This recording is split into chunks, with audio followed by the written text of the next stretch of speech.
Halo everyone, mari kita simak bersama alur cerita film berikut. Pada video kali ini kami akan membahas salah satu film seru yang berjudul The Trick to Guess 2012. Jangan lupa like-nya, subscribe dan komen di bawah berikut. Mari kita langsung saja mulai film ini. Dimulai dengan memperlihatkan anak-anak yang sedang bermain di sebuah halaman. Mereka semua tinggal di sebuah panti asuhan yang dirawat oleh para biarawati. Salah satu biarawati bernama Suster Mari menghampiri mereka untuk berhenti bermain karena harus mengerjakan tugas masing-masing. Awalnya anak tersebut sempat menolak karena mereka masih ingin bermain, tapi dikarenakan Suster Mari mempunyai sifat yang sedikit galak, pada akhirnya mereka semua langsung menuruti perintah tersebut. Tidak lama dari itu datanglah sebuah mobil yang melaju kencang menuju area panti. Mobil itu sendiri terlihat baru saja membuang sebuah tas besar ke depan panti Wood dan pergi setelahnya, dan setelah diperiksa Suster Mari malah tertinju oleh sebuah tangan anak kecil sampai-sampai dirinya harus terpental. Saat itu jugalah terbongkar sudah bahwa di dalam tas itu terdapat 3 wujud anak bayi yang memiliki penampilan cukup unik. Ketika bayi itu sendiri terdiri dari seorang bayi berambut mangkok yang bernama Mu, bayi yang berambut keriting bernama Larry, dan juga bayi yang botak bernama Charlie.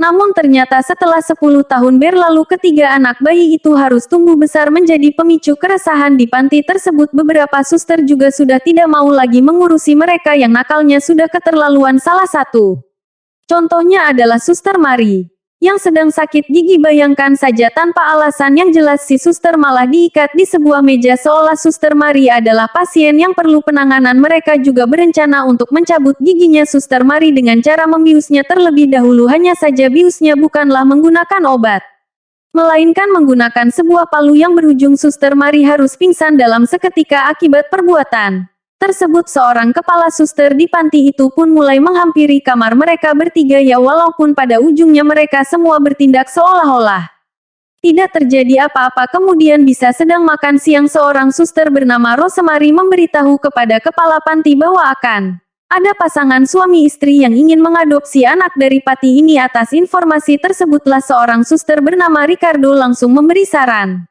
untuk menyembunyikan anak-anak yang lain terkecuali mohon Larry dan juga Curly. Itu semua didasari dengan alasan karena para suster sangat ingin mereka bertiga keluar dari panti tersebut. Singkat cerita, pasangan yang dimaksud terlihat sudah tiba di panti asuhan itu. Sepasang kekasih itu terdiri dari seorang pria bernama Tuan Heather dan juga seorang empuan bernama Nyonya Heather. Tiba-tiba muncul seorang anak lain yang bernama Teddy. Ya mau nggak mau, para suster pun pada akhirnya harus mengakui bahwa saat ini terdapat 4 orang anak yang tidak perlu waktu lama. Keluarga Hitler langsung memilihmu untuk mereka adopsi pada saat itu, dan di saatmu sudah dibawa pulang, keluarga Hitler ingin menetapkan hari tersebut sebagai hari ulang tahun bagimu. Seorang mereka meminta mau untuk menyebutkan apapun yang sekiranya ingin dijadikan sebagai hadiah. Atas kesempatan inilah Mau langsung berkata kalau ia ingin kembali lagi ke panti demi membawa kedua saudaranya alias Larry dan juga Charlie Tari. Setelah kembali ke panti, keluarga Hitler ternyata tidak ingin menuruti permintaan nyamuk, melainkan mereka lebih memilih Teddy untuk diadopsi menjadi anak pertama. 25 tahun berlalu mereka diberi tugas oleh Suster Mari untuk memperbaiki sebuah lonceng, namun kenapa pekerjaan mereka sampai saat ini tidaklah kunjung selesai dan bisa Suster Mari menghampiri mereka ke dalam gudang. Ternyata selama ini suaranya membuat seolah-olah mereka sedang sibuk hanyalah berasal dari sebuah tape recorder. Sedangkan mereka bertiga malah asik-asikan tidur di waktu kerja. Gaya begini Suster Mari yang dibuat jengkel langsung membangunkan mereka dengan menjatuhkan tempat tidurnya. Mereka bertiga juga diminta untuk segera menyelesaikan tugasnya masing-masing. Tidak lama panti asuhan mereka kedatangan seorang pendeta yang bernama Red Life. Pendeta itu ingin bertemu dengan kepala panti untuk segera membicarakan suatu hal penting yang tidak diketahui apa maksudnya. Usut punya usut, ternyata si pendeta berniat untuk segera menyita panti asuhan ini karena sudah terlalu banyak hutang yang menumpuk. Di satu jugalah terlihat kalau Charlie baru saja datang sambil membawa gergaji mesin yang masih menyala. Bukannya dimatiin, dia malah sendiri kayak seorang anak kecil yang enggak tahu harus ngapain. Hasil dengan ide cemerlangnya Charlie sengaja melihat gergaji itu hanya dengan sehutas tali dan berujung ketika ia sedang menaiki tangga. Tanpa disadari gergaji tersebut mulai memotong satu persatu Anak tangga tidak cukup di situ, kali ini Suster Mari pun harus menjadi sasaran lagi dari kursi lain ketiga anak tersebut, sampai-sampai Suster Mari harus terkenal sebuah lonceng besar yang benar-benar menimpa dirinya melihat suster yang pingsan. Mereka langsung berniat turun untuk membantu pada saat itu, tapi tidak lagi setelah tanggal tersebut sudah cukup terbelah menjadi dua dan mereka harus terjun serta menimpa si Suster Mari. Akhirnya mereka diberitahu kalau panti asuhan itu akan ditutup karena banyaknya hutang yang sudah menumpuk. Satu-satunya cara agar pasti tetap bisa dibuka adalah dengan melunasi semua hutang yang ada pada saat ini. Itu pun hanya diberi waktu selama 1 hari tanpa adanya kompensasi sama sekali. Pada saat tersebut Curly mulai memutuskan untuk segera pergi ke pusat kota demi mencari sasaran uang. Sebagai bentuk dukungannya, mereka juga sengaja diberikan sedikit uang oleh para suster untuk modal hidup di kota besar. Setelah itulah scene berpindah lagi kepada sepasang kekasih yang bernama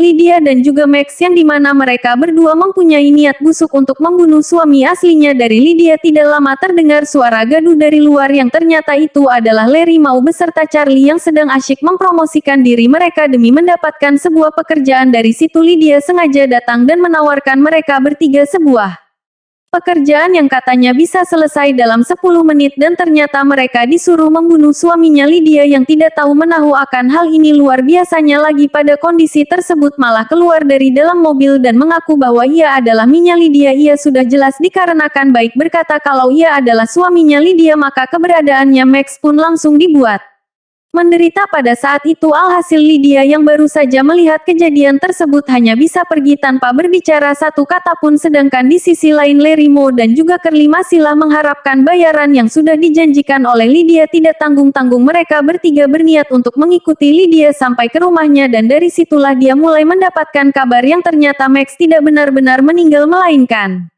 ia berada di rumah sakit serta harus dirawat karena memiliki luka yang cukup parah. Sayangnya saya tiba di rumah sakit mereka malah terlambat dan jam berkunjung tidak lagi dibuka. Merasa tidak bisa nakal seketika itu juga mereka bertiga langsung menyamar menjadi petugas medis setelah berhasil mendapatkan nomor kamarnya mereka.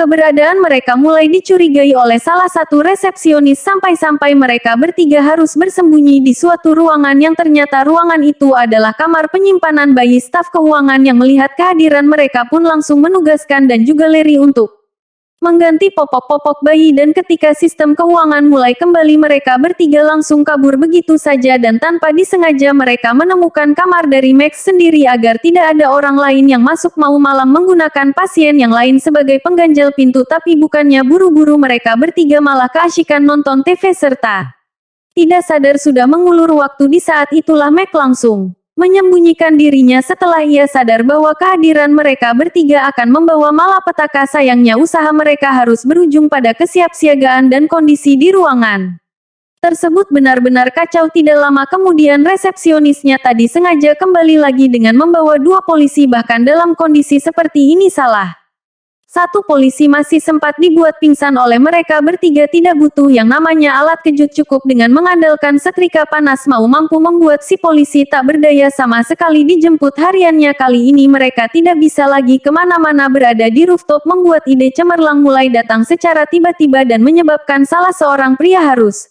tertimpa oleh mereka.